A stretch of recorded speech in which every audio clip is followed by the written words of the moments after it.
Hi అండి. డైరెక్ట్గా మీతో ఇలా మాట్లాడుతూ వీడియో షూట్ చేయాలని చాలా ఇష్టము. సో ఈరోజు ఇలా వీడియో షూట్ చేస్తున్నాను. ఇదేంటంటే బ్రెడ్తో చపాతీ. నేను షార్ట్ వీడియోలు అప్లోడ్ చేస్తాను ఒకరోజు.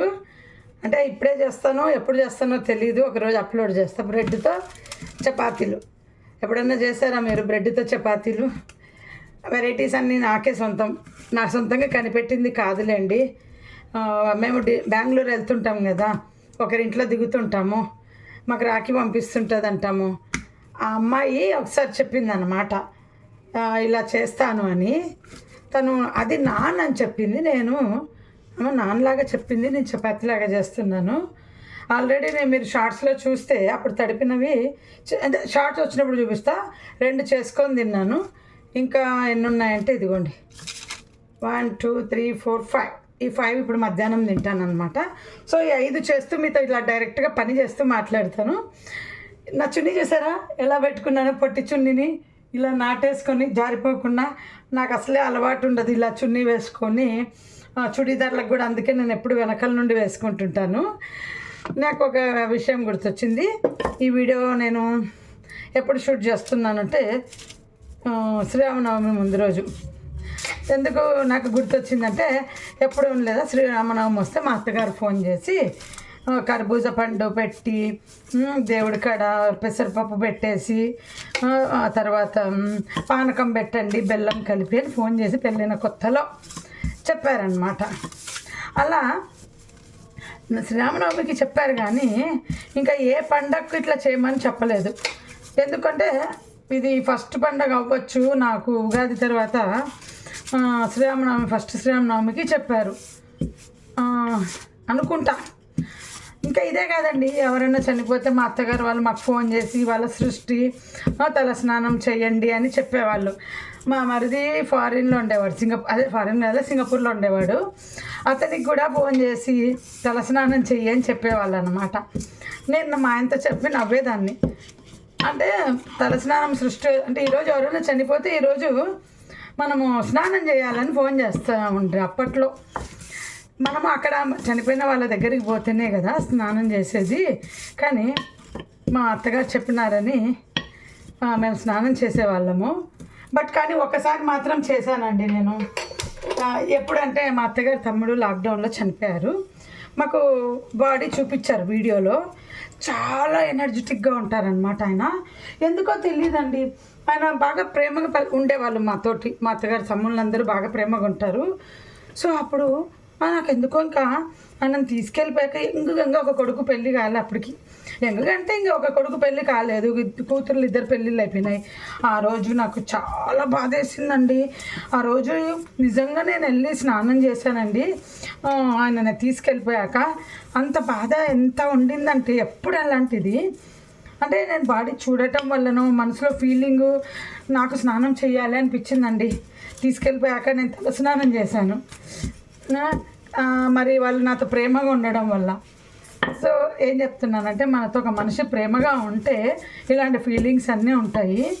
మనతో ప్రేమగా లేనప్పుడు మనకి ఇలాంటి ఫీలింగ్స్ అన్నీ ఉండవు కదా. చాలా బాగుంటారండి మా అత్తగారు తమ్ముళ్ళు. బట్ పెళ్ళైన కొత్తలో వాళ్ళతో నేను క్లోజ్ లేను. మా అత్తగారు చనిపోయాక మాత్రం క్లోజ్ అయ్యాను. అంటే ఫ్యామిలీలో అత్త మామలు ఇంట్లో వాళ్ళంతా ఎలా చెప్తే అలా ఉంటాం కదా, అలా ఉన్నామన్నమాట. తర్వాత క్లోజ్ అయ్యాము. ఇంకా మాకే అడ్డు ఆపలేదన్నమాట. మేము ఎవరితో మాట్లాడినా నాకు ఆ ఫీలింగ్ వచ్చింది. అంతవరకు వాళ్ళకే రెస్పెక్ట్ ఇస్తూ ఎవరితో ఎలా ఉండాలని నేర్పించినట్టుగా ఉన్నాము. ఆ తర్వాత అందరూ ఒకటే. నాకు నా తరపున వాళ్ళైనా, మా అత్తగారి తరపున వాళ్ళైనా, మా పిన్నమ్మలు ఎలాగో మా ఆయన పిన్నమ్మలు మేనమామలు అందరూ అలాగే కదా అని ఒకనొక సిచ్యువేషన్లో కోపం వచ్చి నేను క్లోజ్ అయ్యాను అనమాట. మా పిన్నమ్మలతోనే క్లోజ్ ఉండాలా, మా ఆయన పిన్నమ్మలతో క్లోజ్ ఉండకూడదా? ఎందుకుంటారు? కానీ భలే చూసుకున్నారండి అందరు మమ్మల్ని, చాలా బాగా చూసుకున్నారు. ఇప్పటికీ కూడా ఢిల్లీకి వచ్చాక కూడా మాకు అన్నీ ఫోన్ చేసి అన్ని ఫంక్షన్లకు పిలుస్తూ ఉంటారు. సో ఏం చెప్తున్నానంటే, మా అత్తగారు నాకు పండగలకి ఇట్లా చేసుకోమని చెప్పినారు కదా. అమ్మ ఈ కుటుంబంలో కష్టాలు వస్తే నేను ఒకప్పుడు ఎలా డీల్ చేశాను అనేది మాత్రం నాకు నేర్పించలేదని బాధేస్తుంటుంది.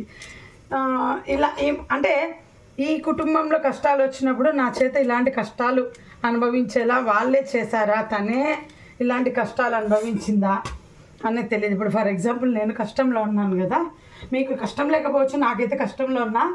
ఇలాంటి సిచ్యువేషను మళ్ళీ మా అత్తగారితో టైం తర్వాత నా లైఫ్లో కూడా దాదాపు రిపీట్ అవుతూ ఉంది ప్రాబ్లము. బట్ నాకు కొడుకులు లేరు కనుక వాళ్ళు చేతిలోకి పెత్తనం తీసుకోలేదు. కొడుకులు ఏంటంటే నా లైఫ్ వాళ్ళ చేతిలోకి వెళ్ళిపోయింది కదా అనిపించేది. నాకు ఆడపిల్లలు అవ్వటం వల్ల మా లైఫ్ ఇంకా మా చేతిలోనే ఉంది అని. ఎందుకంటే అండి మీరందరూ కూడా చెప్తున్నాను, కోడలకు పూజలు పునస్కారాలు మా ఇంటి పద్ధతులు ఇవి చెప్పినప్పుడు ఈ ఇంట్లో నేను ఎలా సుఖపడ్డాను, పెళ్ళైనా నుండి ఎలా కష్టపడ్డాను, ఈ రెండు కూడా నేర్పించండి. ఇదే మనుషులే కదా రేపు పెరిగి పెద్దగా మన మామయ్యలు మెంటాలిటీ మన హస్బెండ్లో వస్తుంది, మన అత్తగారి మెంటాలిటీ మన పిల్లలలో రావచ్చు, మన బావగారులు మరుదులు ఆడపడుచులు అందరి మెంటాలిటీలు మన ఫ్యామిలీలో వస్తాయి. సో నా పుట్టింటోళ్ళ తరపున అయితే నేను ఆ మెంటాలిటీ నా పిల్లలలో చూసినప్పుడు నేను గమనిస్తుంటాను. గమనించి ఇది నీది పలానా వాళ్ళ మెంటాలిటీ అని చెప్తుంటాను. నీలో ఈ బిహేవియర్ ఉంది, ఇది మార్చుకొని మా పిల్లలకు చెప్తుంటా. బట్ అత్తింట్లో వాళ్ళవి కూడా నేను చూడటం వల్ల మా పిల్లలలో ఏ బిహేవియర్ కనిపించినా ఇది వాళ్ళది వాళ్ళది వాళ్ళది అని చెప్తుంటానండి. సో కష్టాలు వస్తే ఎలా ఎదుర్కోవాలనో కోడలకు అవి కూడా నేర్పించండి. ఈ కుటుంబంలో మనకు ఇంకా కష్టాలు రావు, నా టైంలో కష్టాలు చూశాను, ఇంకా నా కొడుకుల విషయంలో కష్టాలు రావని అనుకోకండి. ఎప్పుడైనా రావచ్చు.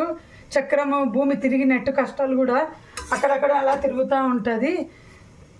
ఎప్పుడు అనుకుంటా మా అత్త ఇన్ని కష్టాల్లో ఎలా మేనేజ్ చేసింది. వాళ్ళేమో మా అత్తగారు వాళ్ళు కష్టాలు చెప్పడం కంటే కూడా అంటే ఫైనాన్స్ ఎంత వీక్ అయినా ఆ టైంలో ఎలాంటి డెసిషన్లు తీసుకొని ఎలా లైఫ్లో సెటిల్ అయినామనేది చెప్పలే. కానీ ఒకటైతే ఎప్పుడు చెప్పేవాడు మా ఆయన, మాకు కష్టకాలం వచ్చినప్పుడు మా బంధువులు ఎవ్వరు మాకు సహాయం చేయలేదు అని చెప్పేవాడు.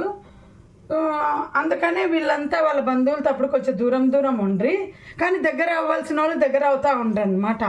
ఆ విషయం విని మేము దూరం దూరం ఉంటుంది మా ఆయన నేను. వేరే వాళ్ళందరూ దగ్గర అయిపోతే మేమెందుకు దగ్గర అవ్వకూడదు అని మేము కూడా దగ్గర అయ్యామండి.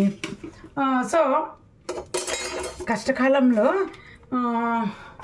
ప్రతి అత్త కోడలకు ఎలా ఈ కుటుంబంలో నేను కష్టాలు పడ్డాను, కష్టాల నుండి బయటపడ్డాను అనేది నేర్పించాలండి. ఇప్పుడు నేను నా పిల్లలకు ఇప్పుడు ఏం నేర్పిస్తున్నాను తెలుసా, నా యంగ్ నుండి నా ఇప్పుడు లైఫ్ వరకు నా ప్రతి ఒక్క విషయం షేర్ చేసుకుంటున్నానండి. ఎందుకంటే పిల్లల మైండ్ డిస్టర్బ్ చేయాలని కాదు, మా అమ్మ వాళ్ళు వాళ్ళ కష్టాలన్నీ మాకు చెప్పటం వల్ల వాళ్ళ సిచ్యుయేషన్లో వాళ్ళ సుఖాల టైంలో ఉన్నవన్నీ నవ్వుకుంటూ చెప్పుకునే వాళ్ళు విన్నాము. సో కష్టాల టైంలో కూడా అలాగే చెప్పుకున్నారు. సో అప్పుడు మేము ఏం చేసేవాళ్ళం అంటే దాన్ని విని వదిలేయకుండా సాల్వ్ చేయాలని ఒక పిచ్చి చేష్టలు చేశాను నేను. కష్టాలు కూడా అట్లాగే ఎవరన్నా చెబితే విని వదిలేస్తే అయిపోయేది కదా, సాల్వ్ చేయడం కోసం చాలా ప్రయత్నించేదాన్ని. బట్ నాకు అర్థమయ్యేది కాదు, వాళ్ళు ఊరికే చెప్పుకుంటున్నారు కష్టాలు, నా సొల్యూషన్ వాళ్ళకి అక్కర్లేదు అనేది నాకు తెలీదు. మొండిగా నేను చేయబోయినాను. ఇప్పుడు సైలెంట్గా ఉన్నానులేండి. ఇప్పుడు నేను కూడా మీకు వచ్చి ఏదైనా కష్టం చెప్తే మీరు కూడా నాకు సలహా ఇస్తారు కదా. అందుకే ప్రజెంట్ కష్టం ఎప్పుడు చెప్పకండి, పాత కష్టం చెప్పుకోండి, ఎంతైనా చెప్పుకోండి. అప్పుడు మిమ్మల్ని ప్రశ్నలు వేస్తారు, ఆ టైంలో అలా ఎందుకు చేసినావు, ఇలా ఎందుకు చేసినావు అని అడిగితే అప్పుడు మీ కాడ సొల్యూషన్ ఉంటుంది. అందుకని ఒకసారి నేను ఒకరిని ఇలాగే అడిగాను.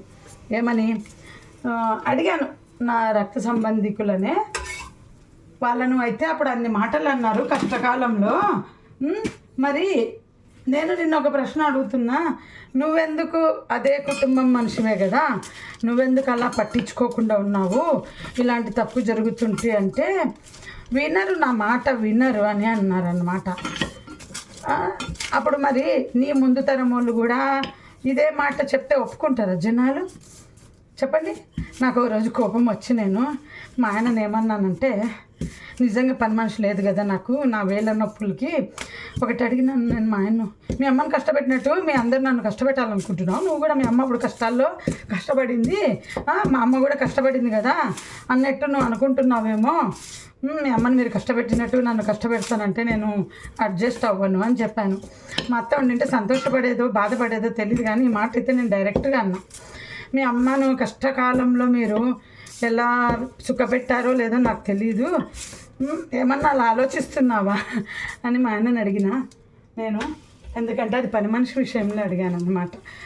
మా అత్తగారి ఇంట్లో ఏంటంటే అండి, మా అత్తగారు మా ముందు ఎంత కష్టపడిందో నాకు తెలియదు, కానీ మేము వచ్చాక మాత్రము ఆమెకు వంట పని ఒకటే చేసేవాళ్ళు.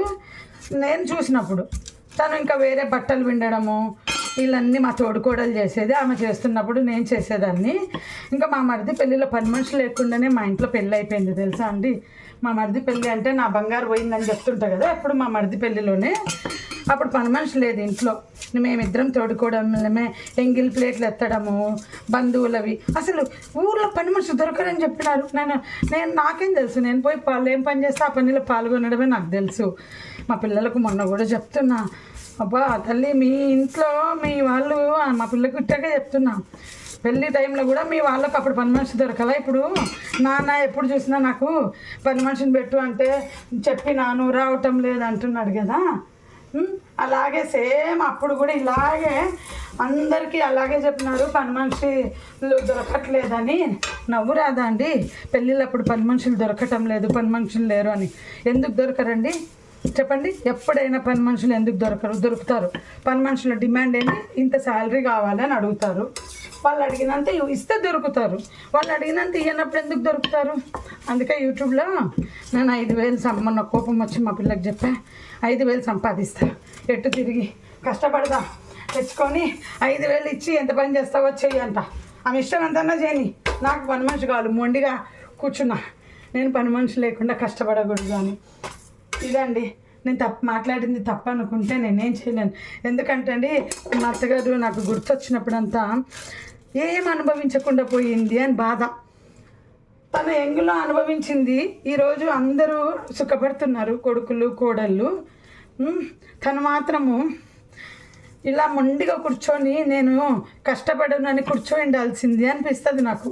నేను ఎందుకు కష్టపడాలి? నాకేం కర్మ? మా ఇంట్లో ఇప్పుడు ఇదే చెప్తా, నాకేం కర్మ, నేను ఎందుకు కష్టపడాలి? నేనేమన్నా బీదదాన్నా? డబ్బు లేదా? నేను ఎందుకు కష్టపడాలి? మీ అమ్మ కష్టపడింది ఈ కుటుంబంలో, మళ్ళీ అదే రాత నాకు ఇస్తావా అని మా ఆయనను అడుగుతుంటా.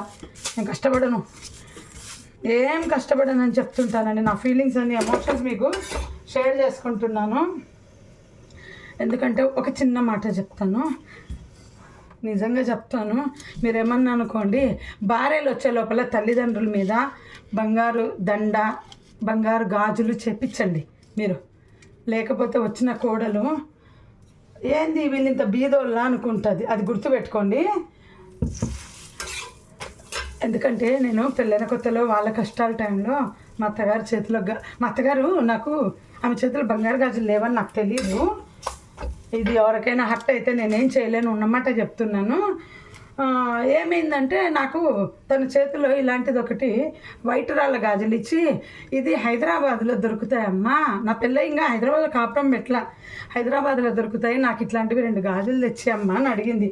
అంతవరకు నాకు తెలియదండి, అవన్నీ పెద్దవాళ్ళు చూసుకుంటారు కదా, అత్తగారింట్లో ఎంత ఉంది ఏమి అని నాకు తెలీదు.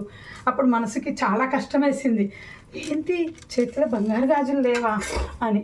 ఇప్పుడు నా సిచ్యుయేషన్ కూడా అదే. అందుకని నా చేతులు చూసుకున్నప్పుడంతా నేను అదే గుర్తు చేసుకుంటాను. రేపు నా పిల్లల పెళ్ళిళ్ళ టైంకి నా చేతిలో బంగారు గాజులు ఉండాలి. Bye, see you. మళ్ళీ నెక్స్ట్ వీడియోలో కలుద్దాం. ఇప్పటికే ఎక్కువ అయిపోయింది.